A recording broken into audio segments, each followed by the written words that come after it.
जब बाजार जाते होंगे सब्जी लाने के लिए, तो जब सब्जी लाने के लिए आप बाजार जाते होंगे तो आप देखिए, कभी आप 1 किलो आलू लाए, फिजिक्स में इंटीग्रेशन की क्या जरूरत है, हमें इंटीग्रेशन क्यों पढ़ना चाहिए? हम लोग इंटीग्रेशन तो पढ़ लेते हैं, उस पर सवाल बनाना भी सीख लेते हैं, फार्मूला रट लेते हैं, इंटीग्रेशन ऑफ एक्स पर पावर एन dx बराबर एक्स पर power n plus 1 by n plus 1, ये फार्मूला होता है, हम रट लेते हैं, सवाल भी बना लेते हैं, लेकिन हमें पता ही नहीं चलता कि हमें इंटीग्रेशन की क्यों जरूरत है, हमें इंटीग्रेशन क्यों पढ़ना चाहिए। तो आज हम लोग इसी पर बात करेंगे। देखिए इंटीग्रेशन को ऐसे तो आपने कोचिंग क्लास में पढ़ा होगा, इंटीग्रेशन बताया होगा कि इंटीग्रेशन जो रिवर्स ऑफ डिफरेंशिएशन है, रिवर्स ऑफ क्या है, डिफरेंशिएशन, यानी अवकलन का उल्टा, डिफरेंशिएशन का उल्टा होता है इंटीग्रेशन। ये हम लोग को पता है, लेकिन रियल लाइफ में हमको ये कहां पर यूज होता है ये हमको नहीं पता है। तो चलिए आज इसी के बारे में बात करते हैं। तो देखिए, आप जब बाजार जाते होंगे सब्जी लाने के लिए, तो जब सब्जी लाने के लिए आप बाजार जाते होंगे तो आप देखिए, कभी आप 1 किलो आलू लाए, तो आप अगर 1 किलो आलू सिर्फ लिए और उसका कीमत अगर आपको जोड़ने का कहा जाए, तो यहां पर देखिए आलू का वेट जो है वो है 1 kg और उसका प्राइस है 5 रुपया पर केजी, तो इसका कीमत हो जाएगा 5 गुना 1 बराबर 5। तो ये हो गया आलू का कीमत, कि हमने आलू की कीमत को जोड़ दिया, वेट गुना रेट आसानी से हमने निकाल लिया कि हमने कितना खर्चा किया। अब चलिए चलते हैं दूसरे भाग पर, कि आप फिर दूसरे दिन गए सब्जी खरीदने के लिए, तो आप इस बार आलू भी लिए, टमाटर भी लिए, प्याज भी लिए। तो आलू कितना लिए 1 kg, टमाटर लिए 2 kg और प्याज लिए 3 kg। तो उसमें हुआ क्या कि अब जो है, अब आपको अलग अलग कीमत जोड़ना होगा। तो आलू का 1 kg का कीमत हो जाएगा 5 गुना 1 बराबर 5। फिर टमाटर 2 kg है, कीमत है 10 रुपया, तो हो जाएगा 10 गुना 2 बराबर 20। फिर जो है प्याज आपने लिया 3 kg, जो कि 6 रुपये के दर से मिल रहा है, तो इसका कीमत हो जाएगा 6 गुना 3 तो 18। तो इस तरह से जो हो जाएगा 20 10 38 तो 40 3 10, ये हो गया 43। यानी आपने दूसरे दिन जो है 43 रुपया खर्च किया, यानी 43 रुपये आपने खर्च कर दिया। तो इस तरह आपने निकाल लिया। अब क्या हुआ कि आप तीसरे दिन का गेहूं लाने के लिए, आप तीसरे दिन गेहूं लाने के लिए गए, और गेहूं में क्या हुआ कि मान लीजिए गेहूं में जो है आप जो एक एक मुट्ठी गेहूं का हर वैरायटी आपने ले लिया, गेहूं का आपने हर वैरायटी ले लिया।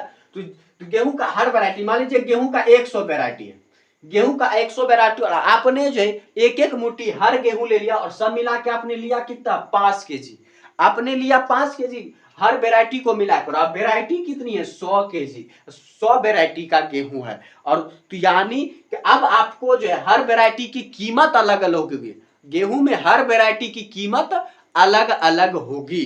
तो अब आपको जो है अलग अलग कीमत जोड़ना पड़ेगा, कि पहले वैरायटी का कीमत कितना है, फिर दूसरे वैरायटी का कीमत कितना है, उसमें भी किस वैरायटी का कितना वजन है, वजन के हिसाब से आप रेट को भी गुना कीजिएगा, क्योंकि हमने इसमें भी क्या था वेट गुना रेट, फिर इसमें भी क्या हमने वेट गुना रेट। तो जितना हमने लिया और जितना कीमत है उसके हिसाब से हम गुना करते हैं, वेट गुना रेट। तो इसमें भी आपको वेट गुना रेट करना है, लेकिन कितने बार करना है 100 बार करना है, क्योंकि गेहूं का 100 वैरायटी हमने लिया है, और उसमें भी हर गेहूं के वैरायटी का हमको सबसे पहले वजन भी पता होना चाहिए, कि हमें बहुत ज्यादा समय बर्बाद हो जाएगा इसको जोड़ने में, इसकी कीमत को जोड़ने में। तो इसकी कीमत को जोड़ने में जो हमारा बहुत ज्यादा समय जो है बर्बाद हो जाएगा। तो इस तरह से जो है यहाँ पर हमारा समय बर्बाद हो जाएगा। तो हमें जरूरत पड़ेगी यहाँ पर इंटीग्रेशन की, यहाँ पर हमें जरूरत क्या पड़ेगी इंटीग्रेशन की। तो इंटीग्रेशन की जरूरत पड़ेगी। देखिए हमें करना क्या है कि हमें जो सबसे पहले मान लीजिए गेहूं का वैरायटी 1 है, तो उसका वजन हो गया मान लेते हैं W1, और उसका रेट है R1, तो मान लेते हैं WR1। इसी तरह WR2 वेट गुना रेट, वेट गुना रेट, वेट गुना रेट 100 बार हो जाएगा, और सबको गुना करके वेट गुना रेट करके 100 बार इसको जोड़ना भी है। तो पहले वजन पता करना है, फिर वेट गुना रेट करना है, उसके बाद जो उसको जोड़ना भी है। तो हमें बहुत ज्यादा समय लग जाएगा, हम नहीं कर पाएंगे। तो इसीलिए हमें जरूरत पड़ जाती है यहीं पर इंटीग्रेशन की।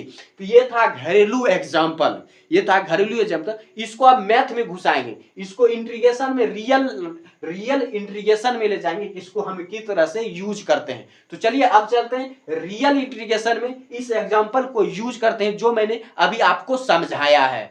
उसी तरह फिजिक्स में देखते हैं 3 केस है, कि कोई भी पिंड है। पहला केस में क्या है, हमारे पास बल दिया हुआ है 4 न्यूटन, और विस्थापन जो खिसका है, विस्थापन हमारे पास है 4 मीटर तक है। S बराबर 0, फिर S बराबर 1, S बराबर 2, S बराबर 3, S बराबर 4। इसमें अगर कहा जाए आपसे निकालने के लिए कार्य, तो कार्य अगर कहा जाए तो कार्य बराबर क्या होता है, W बराबर होता है F गुना S। W बराबर होता है F गुना S। तो कार्य बराबर बल गुना विस्थापन। तो केस एक के लिए आसानी से निकल जाएगा। W बराबर बल कितना है 4 न्यूटन, तो 4 गुना विस्थापन कितना है 4 मीटर तक, तो हो जाएगा 4, यानी 4 चौके 16 जूल। तो यानी पहले केस में हमने आसानी से निकाल लिया 16 जूल।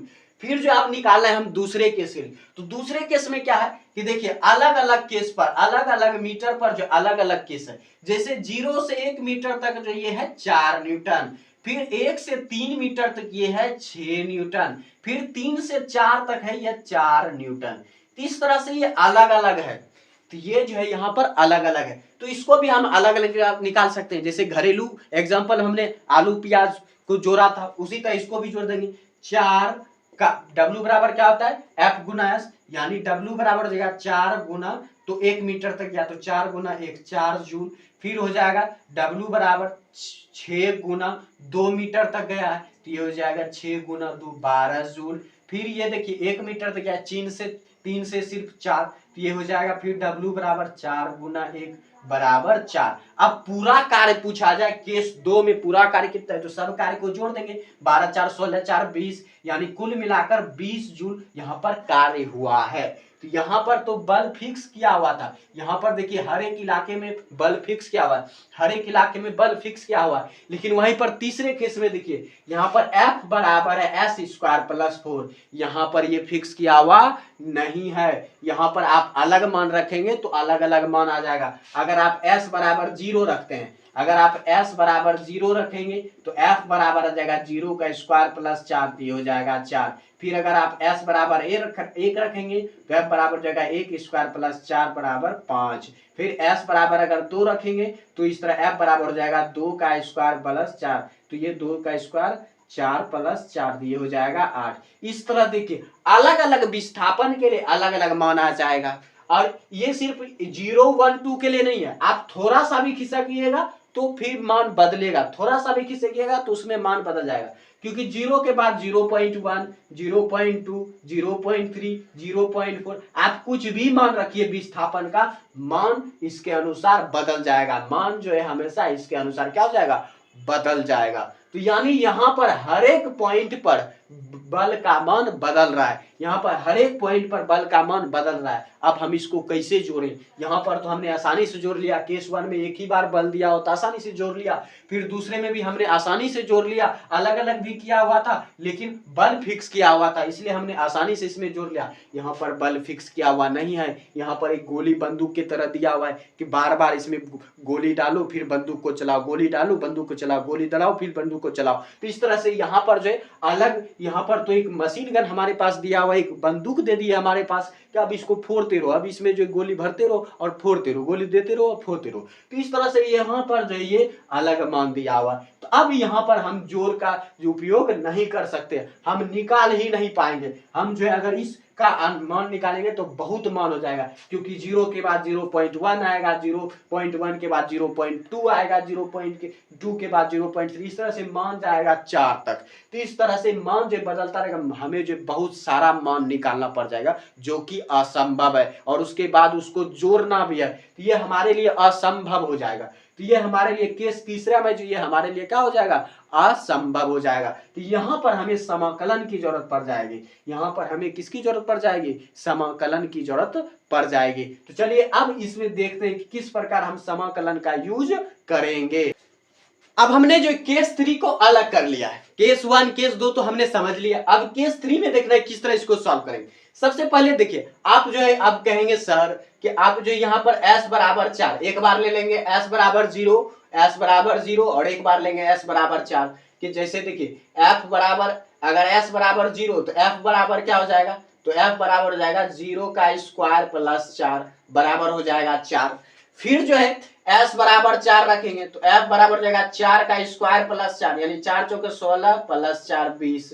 तो इस तरह से ये 20 आ गया। अब 20 गुना हम क्या कर देंगे, 20 गुना हम क्या कर देंगे, तो कार्य अगर निकालना है तो बल गुना विस्थापन, तो 20 गुना क्या कर देंगे, तो बल गुना विस्थापन, तो यानी फिर 4 से गुना करेंगे, यानी 20 चौके 80, यानी सर 20 चौके 80 हो गया, यानी ये 80 जूल इसका पूरा कार्य हो गया। तो ये ऐसा बिल्कुल भी नहीं है, क्योंकि इसका मान जो है बदल रहा है, हर जगह बल का मान बदल रहा है, बल का मान फिक्स नहीं है। इसीलिए जो है आप ऐसा बिल्कुल भी नहीं कर सकते, आप बिल्कुल भी ऐसा नहीं कर सकते। ऐसा आप तभी करेंगे जब प्रत्येक दूरी के लिए बल का मान समान रहे, प्रत्येक बिंदु के लिए बल का मान समान रहे, लेकिन यहाँ पर हर एक बिंदु के लिए बल का मान बदल रहा है। आप अलग अलग मान रखेंगे एस का, बल का मान भी अलग अलग आएगा। तो यानी कि आप जो W बराबर एफ एस डायरेक्टली तब लगा सकते हैं जब प्रत्येक बिंदु पर बल का मान समान हो। तो आप ऐसे कभी गलती मत कीजिएगा, तो अन्यथा आपका गलत हो जाएगा। तो ये पॉइंट समझ में आ गया। अब चलते हैं, अब इसका निकालना किस तरह से।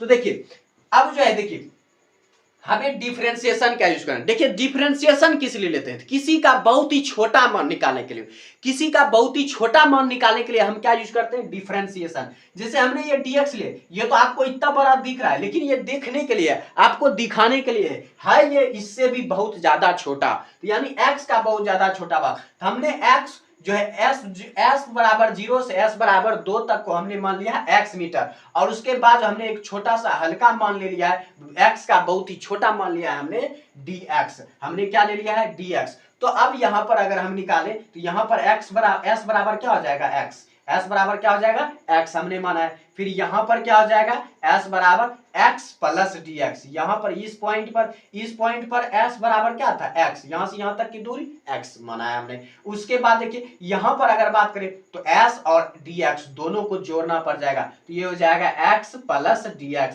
x plus dx।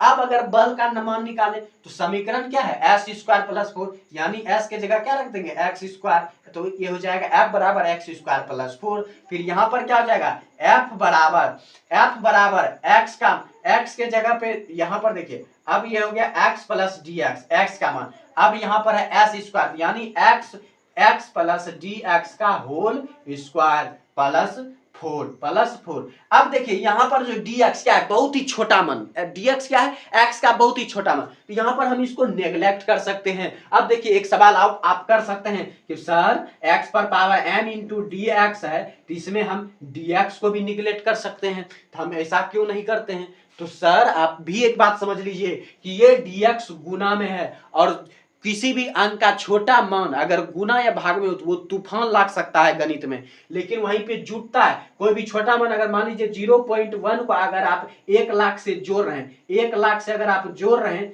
तो कोई फर्क नहीं पड़ेगा, 1 लाख में कोई फर्क नहीं पड़ेगा। और वहीं 1 लाख में अगर 0.1 से अगर आप गुना कर रहे हैं तो बहुत ज्यादा फर्क पड़ जाएगा, ये तूफान ला देगा, 1 लाख कंगाल हो जाएगा। तो इस तरह से जो ये तूफान ला देगा 0.1 जब हम गुना करेंगे। तो जब हम किसी छोटे मान को गुना या भाग करते हैं तो उसका मान में बहुत ज्यादा परिवर्तन आ जाता है, इसलिए उसको निगलेक्ट नहीं किया जा सकता। लेकिन जोड़ या घटाव में हम किसी भी छोटे मान को नेग्लेक्ट कर सकते हैं, यानी उसे नगण्य न के बराबर मान सकते हैं। तो इस तरह से आप समझ गए। तो यानी हम dx को न के बराबर मान लेंगे, तो इसको अगर हम न के बराबर मान लेंगे तो ये हो जाएगा f बराबर x स्क्वायर प्लस 4, f बराबर x स्क्वायर प्लस 4। तो देखिए इस छोटे का कमाल, इस छोटे का कमाल देखिए, इस छोटे का कमाल देखिए कि अब यहाँ पर जो है बल स्थिर हो रहा है, पहले बल स्थिर नहीं हो रहा था, लेकिन इस छोटे का कमाल देखिए यहाँ पर अब बल हमको स्थिर मिल रहा है। x बराबर x पर भी इतना ही और x प्लस dx पर भी हमको बल इतना ही मिल रहा है। तो यानी कि छोटे के कमाल के अनुसार जो है, छोटे के कमाल से हमने बल को स्थिर कर दिया, बल को हमने क्या कर दिया, स्थिर कर दिया। तो ये तो देखिए ये बल है, अब क्या है बल। अब W बराबर क्या होता है, W बराबर होता है F गुना S, W बराबर क्या होता है F गुना S, तो W बराबर होता है F गुना S। तो देखिए ये छोटे का कमाल है, किसका कमाल है, छोटे का कमाल है। तो इसीलिए अब हम जो है कार्य का भी बहुत ही छोटा मान निकालेंगे, क्योंकि कार्य का अगर हम बहुत ही छोटा मान निकालेंगे तो फिर वो हर जगह स्थिर हो जाएगा, वो हर जगह क्या हो जाएगा, स्थिर हो जाएगा। लेकिन पूरा का एक साथ अगर हम निकालना चाहें, पूरा का अगर हम एक साथ निकालना चाहें तो हम नहीं निकाल पाएंगे, क्योंकि पूरा के लिए जो हर एक बिंदु पर मान बदल रहा है, पूरा के लिए हर एक बिंदु पर मान बदल रहा है, इसीलिए हम पूरा का नहीं निकालेंगे, हम निकालेंगे छोटा मान। तो छोटा मान यानी f अगर हमने छोटा लिया तो हमने dx छोटा लिया, तो हम कार भी छोटा ले लेते हैं, तो कार भी हम ले लेंगे dw, हमने कार भी क्या ले लिया dw। अब कार बराबर क्या होता है बल गुना विस्थापन, तो बल कितना है, बल निकला है x स्क्वायर प्लस 4, तो x square plus 4, x plus square 4 हो गया। अब s को हमने बहुत ही छोटा माना है, s को हमने क्या माना है बहुत ही छोटा मान, क्या माना है dx माना है, तो x स्क्वायर प्लस 4 इंटू क्या हो जाएगा dx, dw बराबर हो गया x square plus 4 into dx। अब देखिए ये dx क्यों लिया हमने dx क्यों लिया, dx हमने क्यों लिया, क्योंकि देखिए ये सेम हम ही लेना है, ये बात भी आपको ध्यान रखना है, इंटीग्रेशन में आपको सेम फंक्शन सेम होना चाहिए, फंक्शन अलग अलग होगा, इंटीग्रेशन नहीं निकलेगा, इंटीग्रेशन नहीं निकलेगा। एक्स स्क्वायर यहाँ पर एक्स का फंक्शन है तो यहाँ पर भी एक्स ही होना चाहिए, मान लीजिए यहाँ पर dt ले लिया और यहाँ पर फंक्शन क्या है एक्स का, तो दोनों का फंक्शन अलग अलग हो गया तो इंटीग्रेशन नहीं निकाल पाएंगे आप, इसलिए फंक्शन सेम रहना चाहिए, फंक्शन क्या रहना चाहिए सेम। तो इस तरह से आप जो है आप इसका अगर इंटीग्रेशन कर देंगे तो आप पूरे का मान निकल, ये तो हो गया कि आपने अभी तक गुना किया है, आपने अभी तक क्या किया है गुना किया है, अब आपको क्या करना है जोड़ना है, आपको क्या करना है dw बराबर क्या हो गया एक्स स्क्वायर प्लस 4 गुना dx, यानी बल गुना विस्थापन, कार बराबर बल गुना विस्थापन, ये तो आपने सिर्फ गुना किया है, तो गुना करने के बाद करना क्या है जोड़ना है।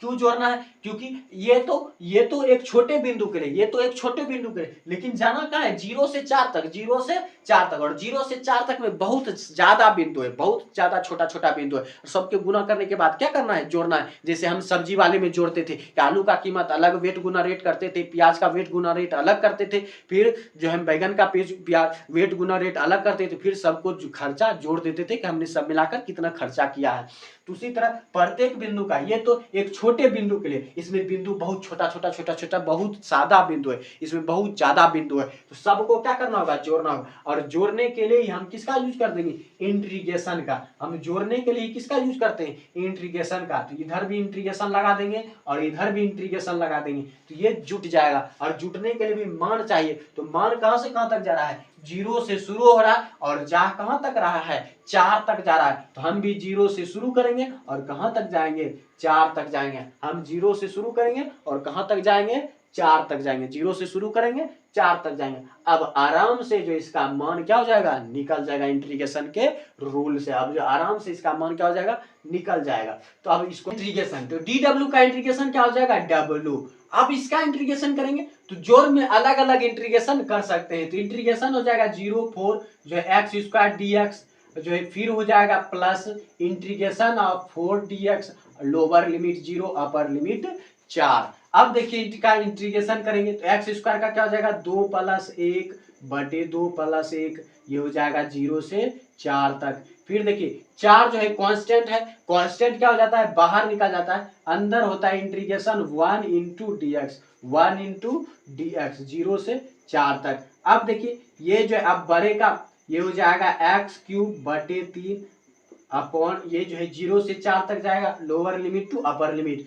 फिर देखिए यहाँ पर क्या हो जाएगा 4 बाहर निकल जाएगा, एक को जो हम लिख सकते हैं x पर पावर 0, एक को हम क्या लिख सकते हैं x पर पावर 0, तो ये हो जाएगा x पर पावर 0, तो यहाँ पर x को हम लिख सकते हैं x पर पावर 0, तो x पर पावर 0 का इंटीग्रेशन क्या हो जाएगा 0 + 0, x का क्या हो जाएगा x क्या होता है रूल n + 1, n + 1 x पर पावर n + 1 बटे n + 1, x पर पावर n का डिफरेंशिएशन क्या होता है x पर पावर n + 1 बटे n + 1, तो ये भी हो जाएगा 0 + 1, ये हो जाएगा इंटीग्रेशन ऑफ x पर पावर 0 + 1 बटे 0 + 1 अपॉन ये जो 0 से लेकर कहां तक जाएगा 4 तक जाएगा, तो इस तरह से इसका इंटीग्रेशन हो जाएगा। अब जो है फिर हम आगे बढ़ेंगे, हम जो है आगे बढ़ेंगे तो देखिए अब क्या होगा, तो w बराबर हो जाएगा, देखिए अब बड़ा में छोटा मान को घटाते हैं अपर लिमिट में लोअर लिमिट को, तो ये हो जाएगा 4³ बटे 3 माइनस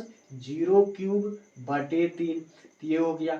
अब जो है देखिए यहाँ पर हो जाएगा 4 गुना, ये देखिए अब है x 0 + 1 यानी 1, यानी x का यहाँ पर जो मान आ जाएगा x जो लोअर लिमिट 0, अपर लिमिट 4। अब देखिए इसका मान क्या हो जाएगा, W बराबर 4 चौके 16 चौके 64/3, 64/3, और 0 से हम किसी भी चीज में भाग देते हैं तो क्या होता है 0, और घटाएंगे भी तो कोई फर्क पड़ने वाला, 0 से घटाने से कोई फर्क नहीं पड़ता। तो ये जो आ जाएगा 64/3 माइनस 4 गुना, अब देखिए अपर लिमिट क्या है 4, लोअर लिमिट क्या है 0, तो एक बार मान रखेंगे अपर लिमिट का, फिर रखेंगे मान लोअर लिमिट का, दोनों को घटा देंगे तो 4 माइनस 0 कितना हो जाएगा, 4 माइनस 0 हो जाएगा 4, तो ये 4 हो गया, तो 4 चौके 16, ये हो गया 64/3, 64/3 माइनस 16। अब इसको सॉल्यूशन करेंगे तो मान निकल जाएगा 64 माइनस 16 48/3, तो 16 48, 16 चौके 64, ये देखिए 64 में से 48 घटेगा तो 16 हो जाएगा, 16/3, तो आंसर कितना निकला 16/3 जूल, 16/3 जूल। तो इस तरह से हमने मान निकाल दिया किसका, जिसका मान हर वक्त बदल रहा था, हमने उसका भी मान निकाल दिया, किसके सहायता से, इंटीग्रेशन की सहायता से, किसके सहायता से, इंटीग्रेशन की सहायता से। अब आप भली भांति समझ गए हम इंटीग्रेशन का यूज क्यों करते हैं, हम इंटीग्रेशन का यूज क्यों करते हैं फिजिक्स में।